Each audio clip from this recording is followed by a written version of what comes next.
morning and welcome to Morning Movie News. Now, one of the most fun things to do these days in Hollywood is to think how Marvel has changed every aspect of the business. And today we're going to talk about how Marvel has changed the way announcements are made for movies.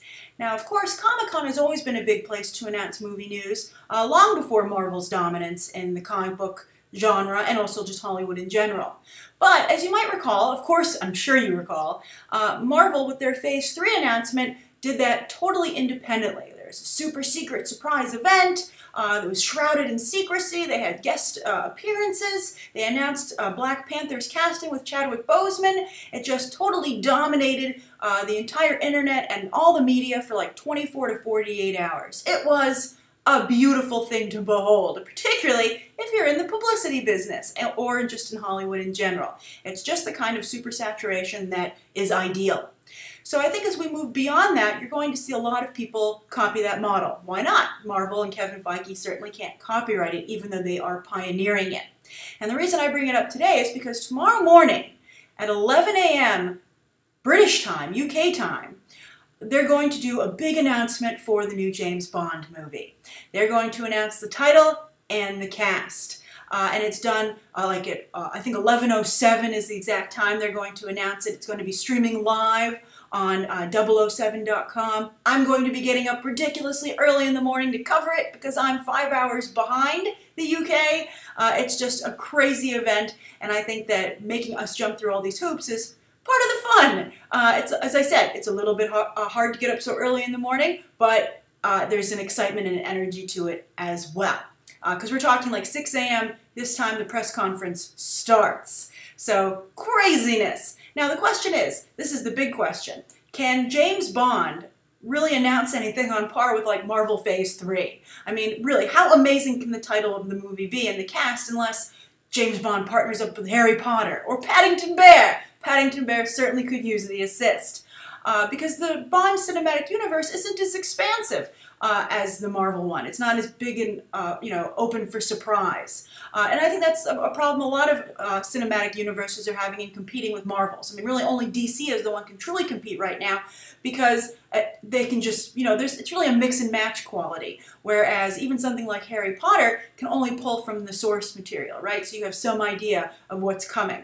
There's not like multiple alternate Earths. There are literally alternate Earths in the comic book world, so you can cherry pick for the movies. But with Bond, we have some idea even what's going to happen.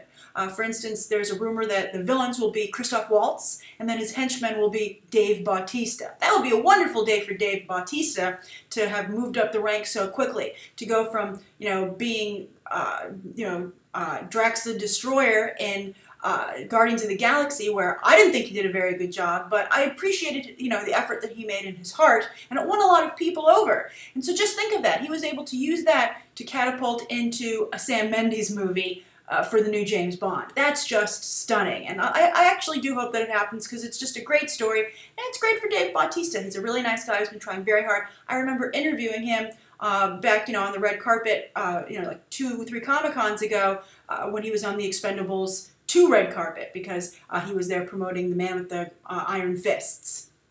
And that's actually where he really started. So that's a really fast comeuppance, but a progression of his career, but totally deserved and earned. So good for him.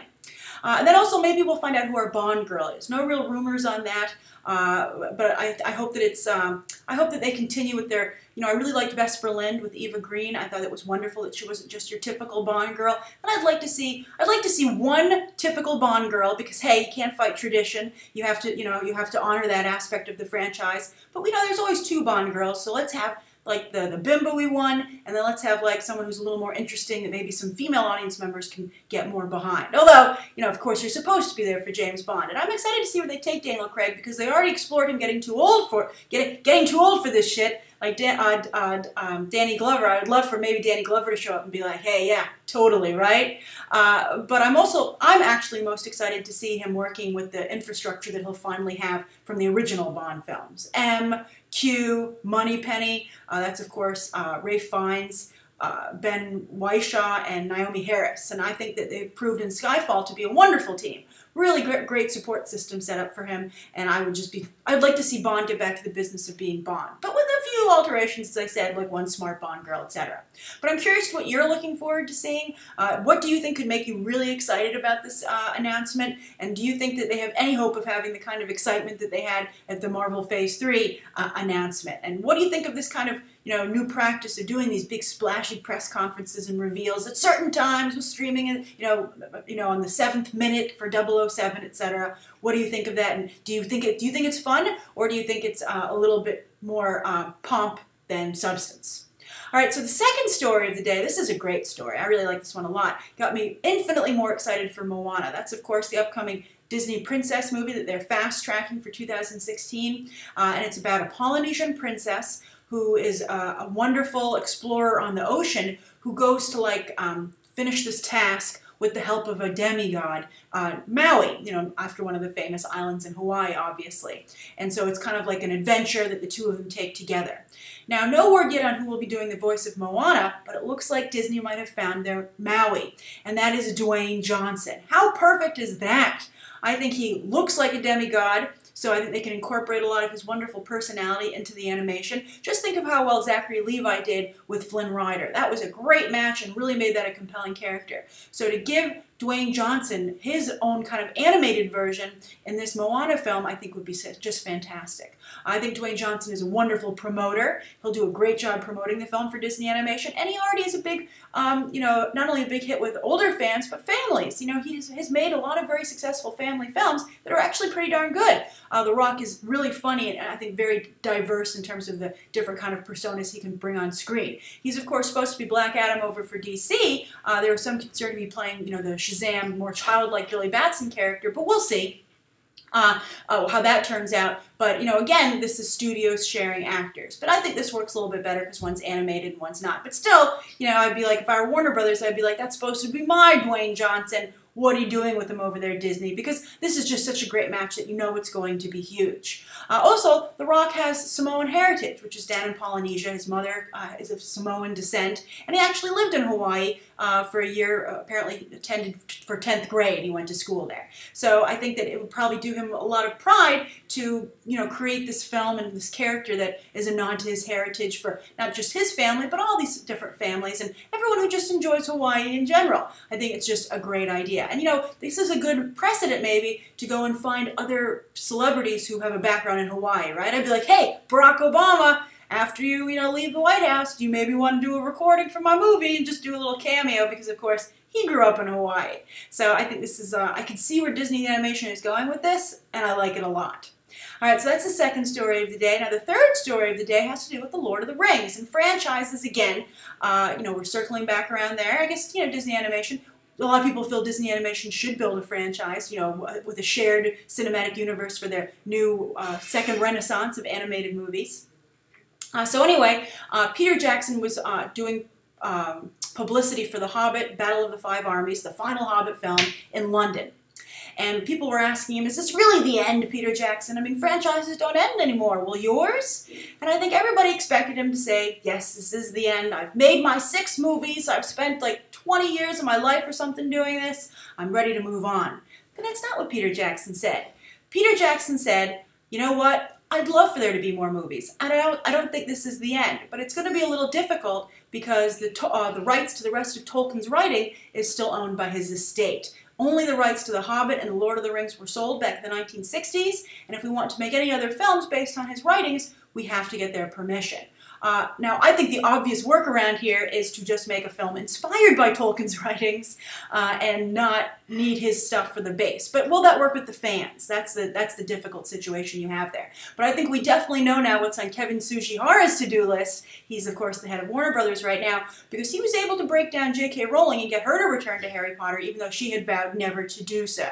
I just drive up to the Tolkien estate and be like, what do you want? Here's my checkbook. Here's all my power. You want to go on a movie set? Do you want to meet an actor, a movie star, or a director? What do you want to do?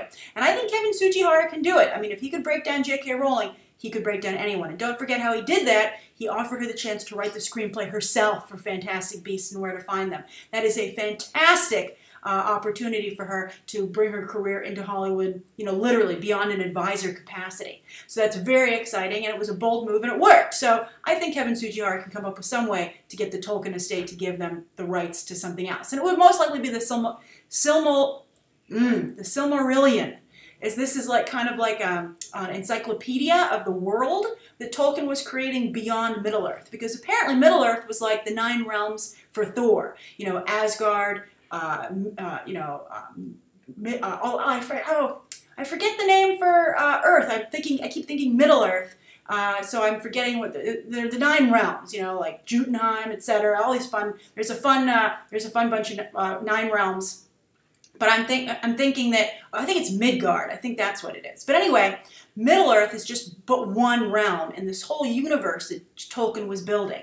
And his family finished it, and it's been published. So I think that maybe that's what they would want to get their hands on. But I'm curious if you want to even see the Lord of the Rings movies continue. They've done very well at the box office, but they've been waning.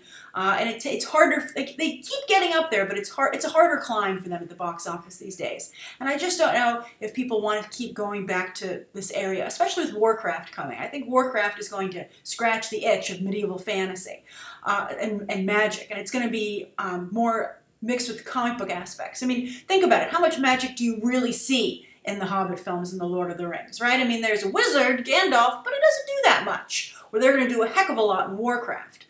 So I think that I would put it to rest, but I don't think that Warner Brothers is going to do that. And I think with Peter Jackson giving answers like that, clearly they don't want to give it a rest. All right, so those are the 3 stories of the day. On to the viewer question. The viewer question comes from Mark Gonzalez. And Mark says, "Hi, Grace. I'm a huge fan of you and your show for about a year now. Excellent. Thanks for sticking with Beyond the Trailer. And I really value your opinion on movies and television. I really appreciate that. Thank you. I hope you can answer my question. With TV shows now becoming just as epic as movies, do you think we can expect more from movies, even more so because of great shows like The Walking Dead, Bones, Grimm, etc.? Thank you for answering." So Mark is basically saying, do you think that because of the quality of TV, movies will get better? Well, in a perfect world, they would. But I don't think that's necessarily the case. I think they've gotten bigger, and maybe they will get a little bit better. I really do feel that, as I've said a few times before recently, if movies want to get the same quality that TV has, they have to start having the same respect for writers as television. Writers are at the low end of the totem pole in film, but they are at the high end of the totem pole in television. It's the biggest differentiation. Who runs the show, the writer or the director? And sometimes the best movies come from writer-directors, right? Because they're able to craft scripts, do rewrites, or sometimes just flat out write their own script. But a really much better understanding of story. So I think that that's the change that will happen. I'm not sure if it will happen. We'll have to wait and see. But I think that I think that Hollywood's feeling it in the wallet. If you saw Movie Math this week, I discussed, of course, the fact that audiences decided simply not to go to the movies over Thanksgiving, largely because they just simply didn't like what was out. And I think television, the quality of television allows them to now make that choice. Whereas before, we've all been there, you just go to the movies, whether or not you have confidence in what you're seeing because it's the only game in town. That's no longer the case, so movies therefore might have to get better to survive. But Hollywood has a hard time knowing what they have to do. Well, they can recognize they need to do something, but they can't figure out exactly what. So hopefully they will eventually. I mean, as more talent crosses over between the 2 mediums, television and film, perhaps they can start, sharing notes. But we'll see. We'll see what happens. I think the other thing that might change is the way movies are related. I think that the one thing they're honing in on, besides the dominance of the writer, is the amount of time that a television series has to develop a story. 13 hours or so. Or sometimes just 6, but still more than a movie. So that's why I think you're seeing Marvel string their movies together more and more to the point where it's just really one extended story from movie to movie instead of, oh, they're linked and they're sequels and continuations, but each movie kind of can live on its own. That's becoming less and less the case. Now it's like every Marvel Cinematic Universe film is a chapter instead of a complete book. Just like a television series. And so I think that might be what happens. Just like you're hearing for The Stand, they're like, no, don't, Josh Boone, as I recently reported on Morning Movie News, don't make 1 movie, make 4, and we'll release them very close together. But, that might have a problem because look at Mockingjay. Mockingjay is divided into 2 parts, and it suffered at the box office because of that, at least partially. So I'm curious to what you think. Do you like television enough that you want to see movies become more like it, or do you think it's important to keep that differentiation? Do you think that movies shouldn't panic and things are fine the way they are and just focus on doing what they do best and let TV do what it does best? Or do you just want more of everything and 13-hour television shows, 13-hour movies, to the point where it's where you watch something and where it comes from doesn't matter so much. It's the project itself. I think that's probably where we're headed, especially as digital takes over and you don't always watch things necessarily in your home or in a movie theater. You watch everything on the same device in a whole bunch of myriad of places. All right, so that's today's morning movie news. Thank you so much for tuning in. Again, here I'm at my new office, new workplace here.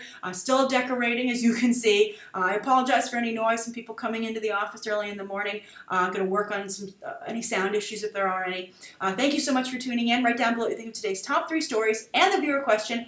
Anything you'd like us to cover tomorrow and any questions that you might have. Thanks for watching. Bye.